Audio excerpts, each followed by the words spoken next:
Here we are, Kennedy Space Center Visitor Complex. See all the different rockets there in the background. Kind of cool.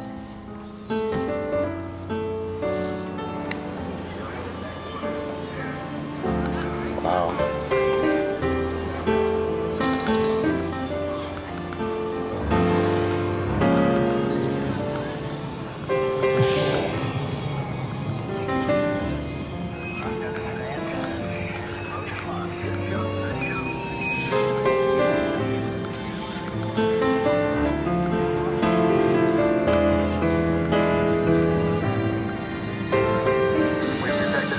Panel 4A, and we need an EVA for inspection and repair. Copy? Copy that, Control. I'm on it. Initiating EVA protocols for inspection and repair. Oh, these rockets.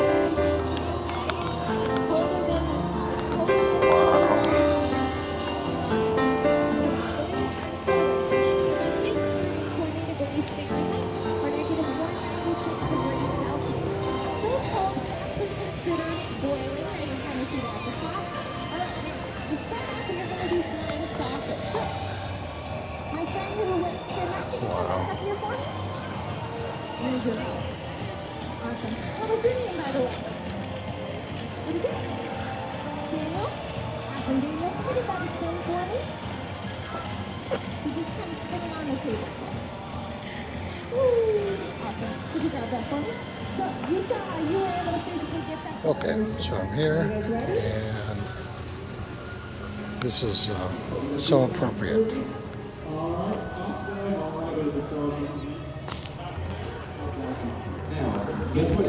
So here is kind of the beginning of it. And this is the way ice cream shop. Really bad, doesn't it? I really like that right there. Mars rover. It takes a team to build and launch a rocket. Keep powering our future one step at a time. Now, this reminds me of Lost in Space. Check this out.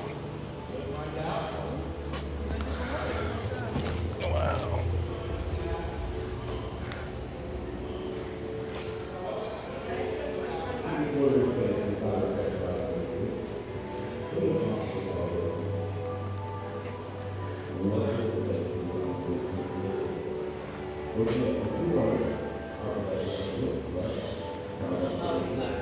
Two to 4 miles per hour. Wow. We're gonna take the bus tours. Those are the former orbiter processing facilities. That was where they processed the orbiters for the shuttle program. Boeing is now leasing those buildings. One of them they're using to house their top secret spacecraft called the X-37B. It is so top secret that they painted the name on the door. Now the only thing that I know about the X-37B is that it looks like a mini shuttle. It is unmanned and it can stay in orbit for up to 900 days. Now for the mission, that's the top secret part. They're not telling us anything about its mission. We're going to be turning left, and as we turn left on your right, inside that fenced-in area, you're going to see the original crew access arm from Launch Pad 39A from the shuttle program. Every astronaut that flew from Pad A had to walk across this access arm.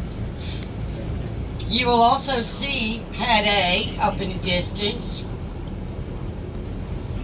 This is as close as NASA allows me to get you to the vehicle assembly building. Is this close enough? I know you want to go in, but I love my job. All right, up ahead in front of us is the other former orbiter processing facility.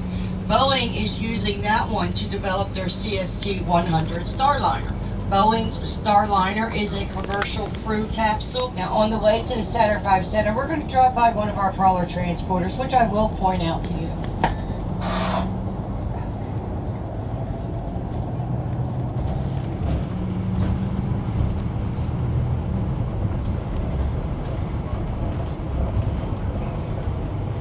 Next to the Crawler Transporter, the largest self-powered land vehicle in the world.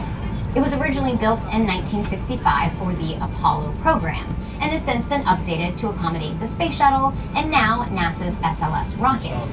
Weighing in at 6 million pounds and capable of lifting and hauling 18 million pounds, the Crawler is an engineering marvel, even without a rocket sitting on top of it. This thing has 2,750 horsepower V16 diesel engines that can carry the Crawler up to a top speed. Crawler transporters. Once again, the Crawler weighs 6 million pounds and has a fuel consumption of 32 to the gallon. And that is 32 feet to the gallon. And they may well ask, why climb the highest mountain? Why 35 years ago fly the Atlantic? Why does Rice play Texas? We choose to go to the moon. We choose to go to the moon.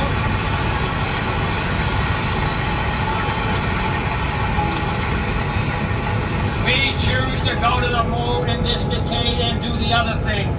Not because they are easy, but because they are hard.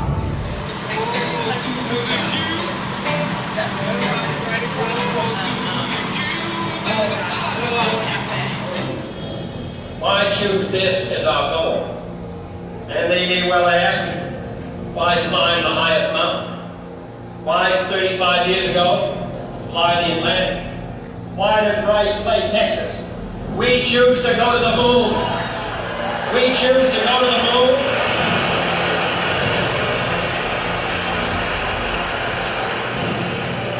We choose to go to the moon in this decade and do the other things. Not because they are easy, but because they are hard. We hadn't been more than 16 minutes into space, and now we were going to the moon. This is the firing room. Launch control for the Apollo mission. This is not a mock-up. These are the very consoles we sat at when men first took off to fly to the moon. The tragedy of Apollo 1 had put us a year and a half behind. We were making up for it in one big leap. And we were doing it with a rocket that no man had ever flown before.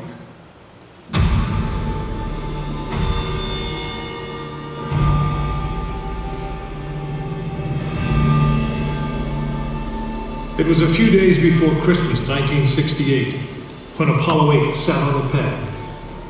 She was the first of a new kind, a moon rocket. This was the Phoenix, risen from the ashes of Apollo 1. The first Apollo crew did not die in vain. This was to be their testament.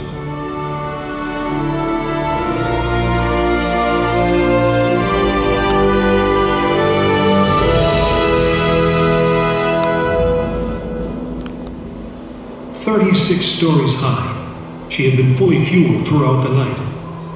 The liquid oxygen in her tanks caused ice to form on the outside of the craft.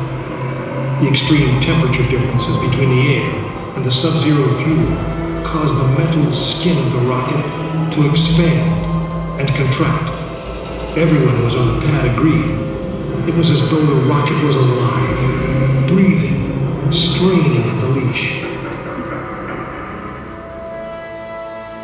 Earlier in the morning, astronauts Frank Borman, Jim Lovell, and Bill Anders had made their final preparations before taking that long ride out to the waiting spacecraft. The minimum safe distance from a Saturn V at liftoff was 3 miles. The reason was simple. When fully fueled, the rocket contained the explosive power of an atomic bomb. As the clock counted down, the astronauts and all of us in launch control went through the pre-flight checks. Our hands on the controls of the most powerful, most complex machine ever built. It had over 2 million separate systems, and to bring these men back alive, everything had to work perfectly. Each individual system had been tested, but what we didn't know was how they would perform when all 2 million began to work together. That moment would come when the countdown clock reached 0.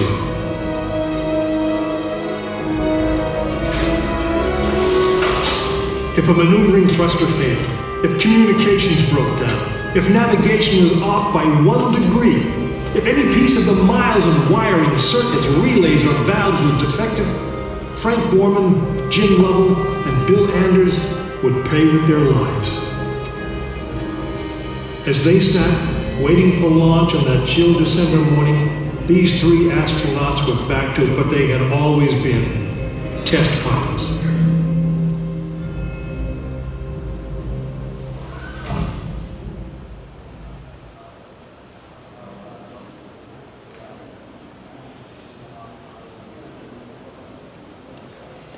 You are now in the final minutes before the launch of Apollo 8, right here where it actually happened.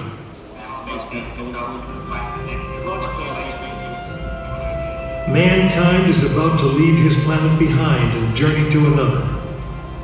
It is one of those rare moments when history is not being made, destiny is being embraced.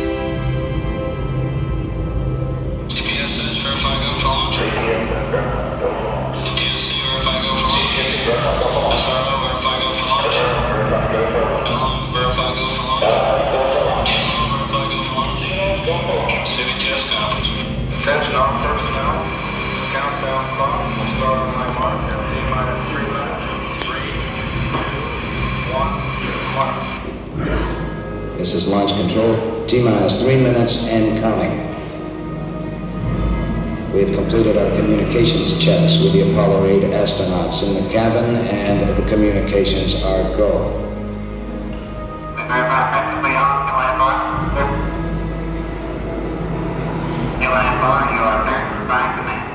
During this period, once we do get the firing command, the various tanks within the 3 stages of the Saturn V launch vehicle begin to pressurize. We have firing command. The firing command is in. We are now on the automatic sequence. T-minus 2 minutes, 20 seconds, and counting.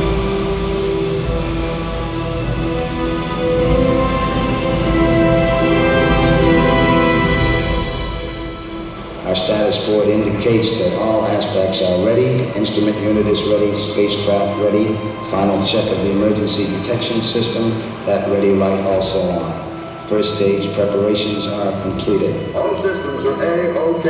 Okay, keep going. We're on. Ready to go to cockpit. Stand by, Walter. Okay, you're on. All systems go. 1 minute, 45 seconds and counting. The first stage liquid oxygen tank has been pressurized, and the pressure is still building up. Coming up on 90 seconds, mark, T-minus 90 seconds and counting. The Apollo 8 crew standing by, spacecraft commander Frank Borman, Jim Lovell, Bill Anders. We now report that the liquid hydrogen tank on the 3rd stage is pressurized. 1 minute, 15 seconds.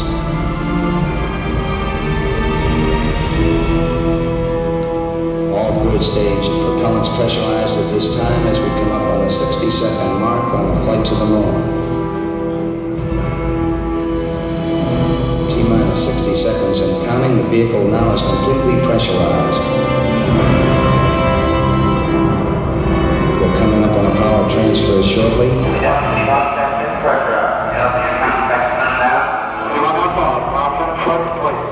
We have the power transfer. We're now on the flight batteries within the launch vehicle.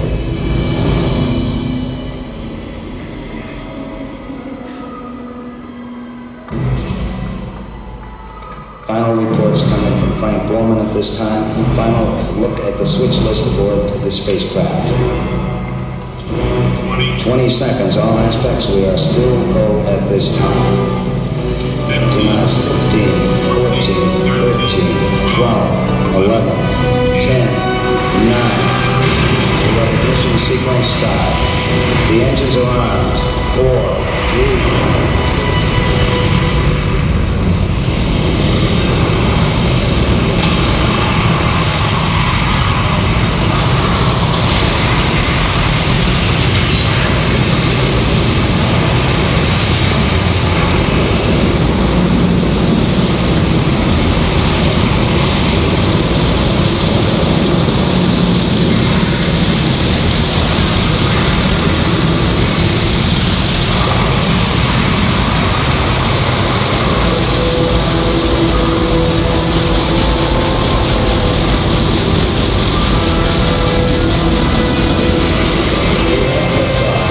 liftoff at 7:51 a.m. Eastern Standard Time.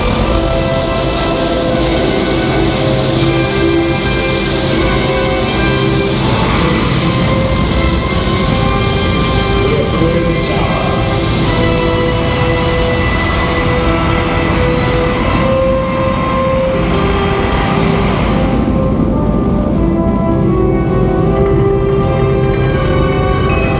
Houston, you are go for staging, over.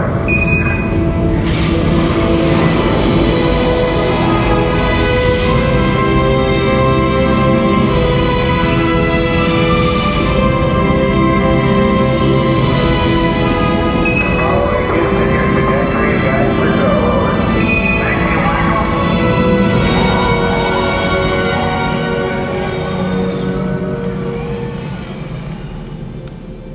Apollo 8 successfully orbited the moon, and the astronauts returned safely to the Earth. I know. I'm Jim Lovell, and I was one of the crew of this spacecraft, Apollo 8. We were the first men to see the surface of the moon from just a few miles away. But it was the hundreds of thousands of men and women who worked in that team, and the millions of people who supported the mission that really made it possible. That way, I guess, we all went to the moon. Now, on the other side of those doors, you'll find an actual Saturn V moon rocket. It's still the most powerful, the most complex machine ever built. And I guess it's the only one that can take you to another planet. I actually got to fly one on a second flight to the moon called Apollo 13. But that's another story.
Huge.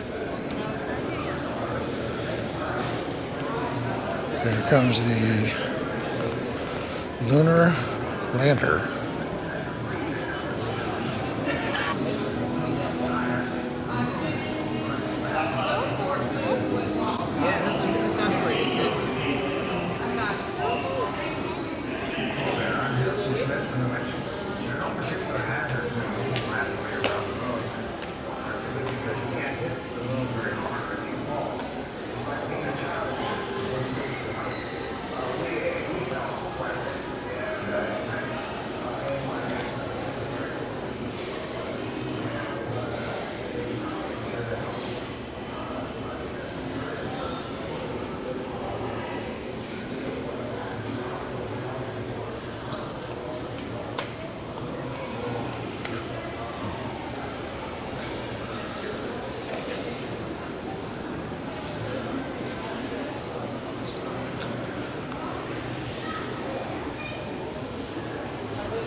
So I remember when they landed, they were taken by this van because we didn't know what kind of things they might bring back with them.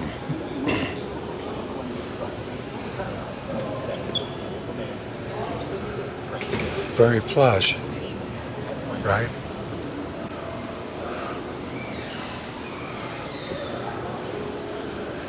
Here's the elevator to go up. Wow.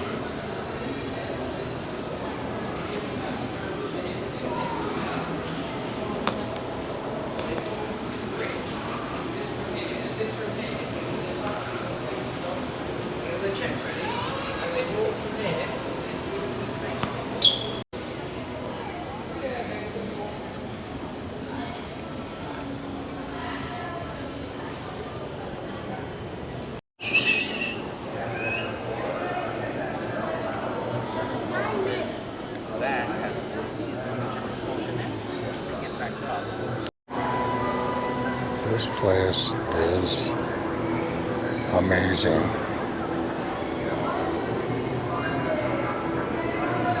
Where were you when we landed on the moon?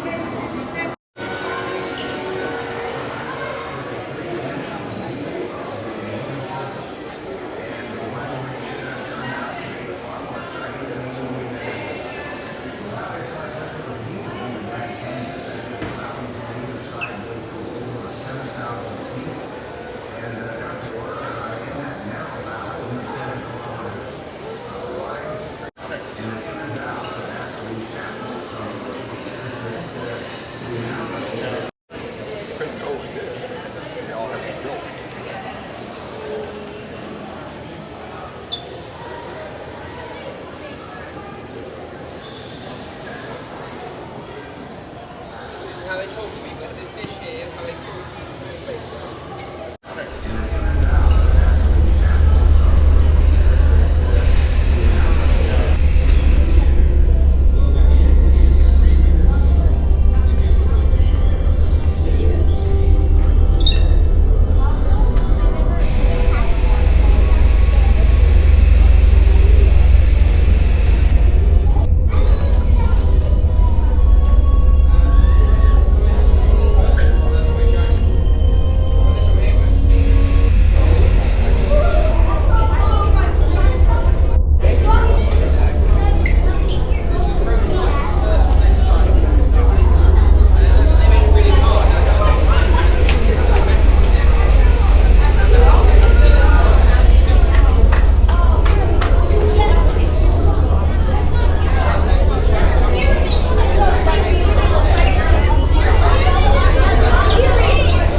It's pretty neat.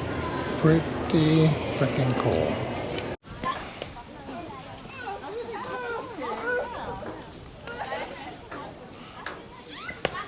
It's always fun. Here's the launch pads.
and the, okay. All right, let's see my.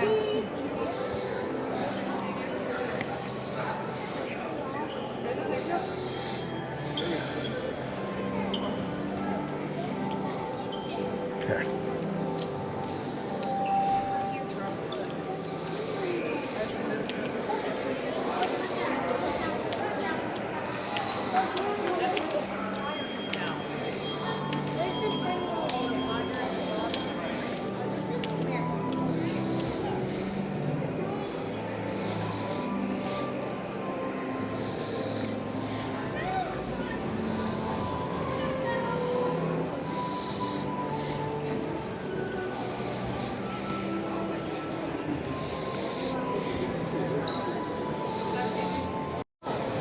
That's the slide. That's the slide. Yeah, we're doing that. Yeah.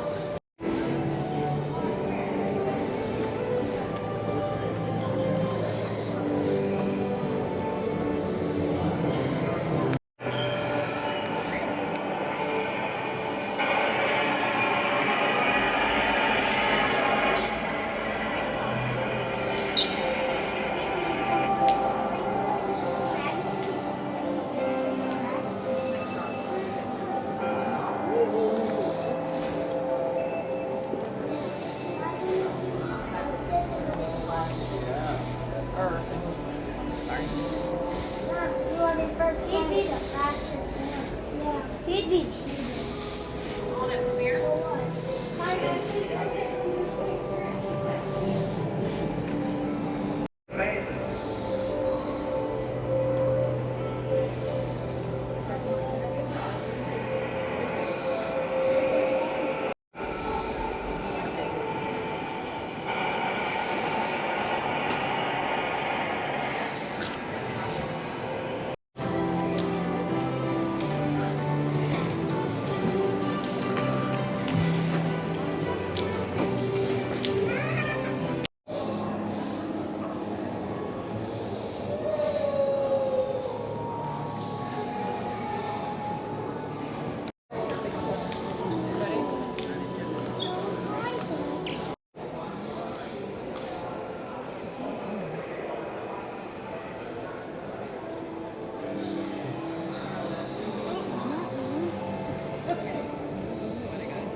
This was not pressurized, this was not oxygenated. If they went into this area of the craft, they had to be in one of those really big suits. The only time they can be out of the suit is when they're in this little front section.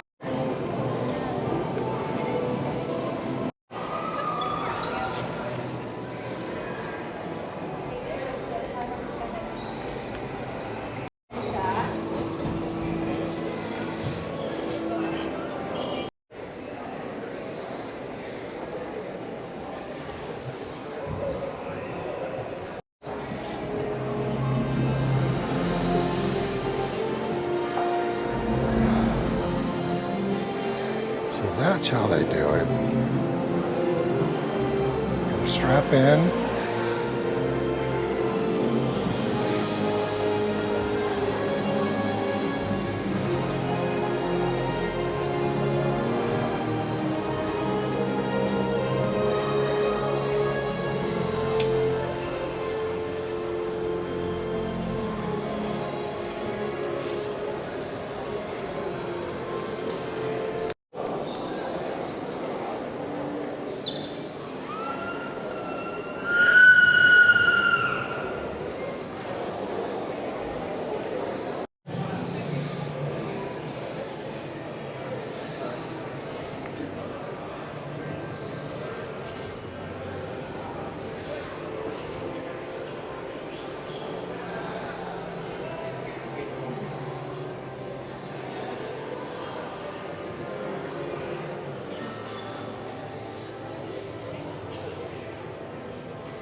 Sorry, sorry.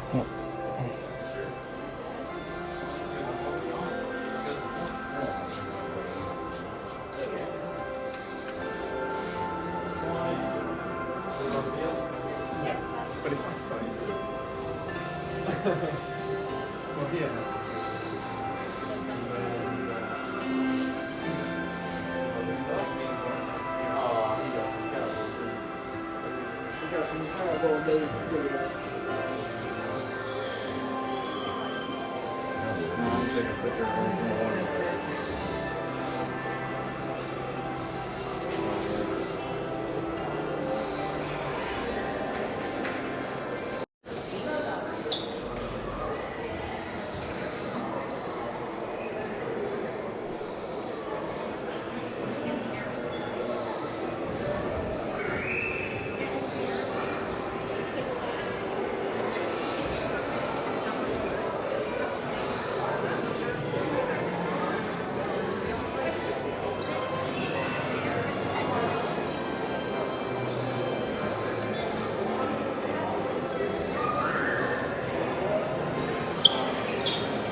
Kind of feels like I'm walking up to Tier 4.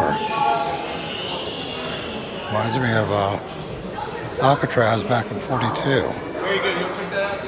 What do you think?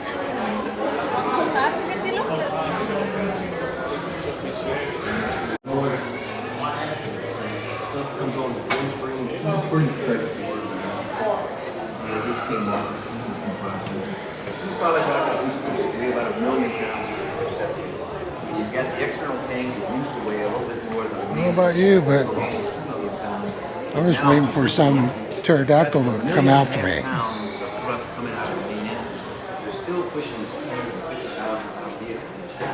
And although the computers throttle the engines down to what we call idle, as far as they safely can, That is a space shuttle simulation. Pretty cool.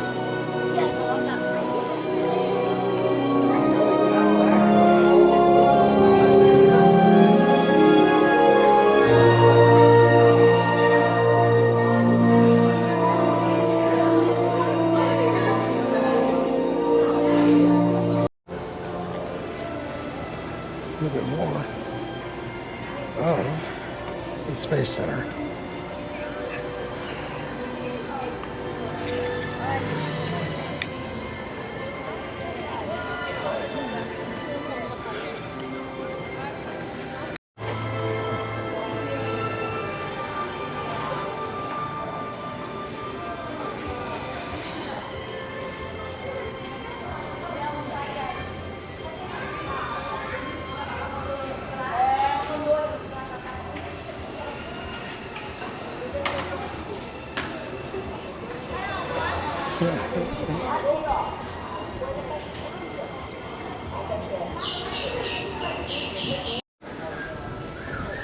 All made out of Legos.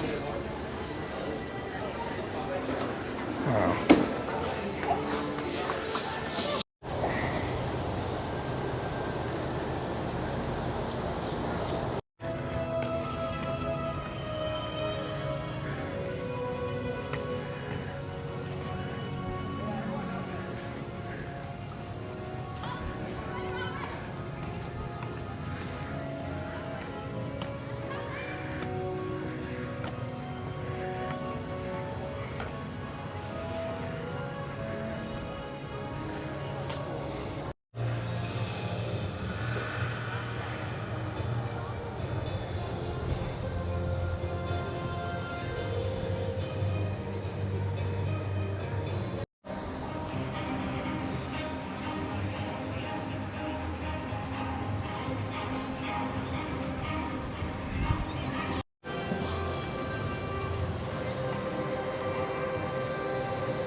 Well, that's about it for today anyway.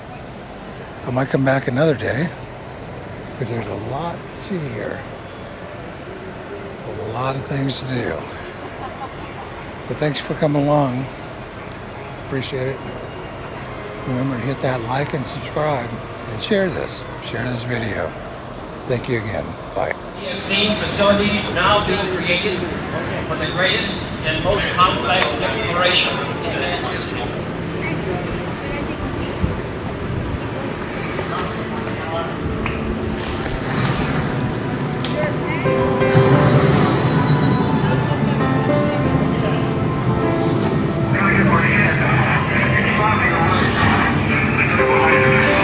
Why, some say, why choose this as our goal? And they may well ask, why climb the highest mountain? We choose to go to the moon in this decade and do the other things, not because they are easy, but because they are hard. One small step for man, one giant leap for mankind.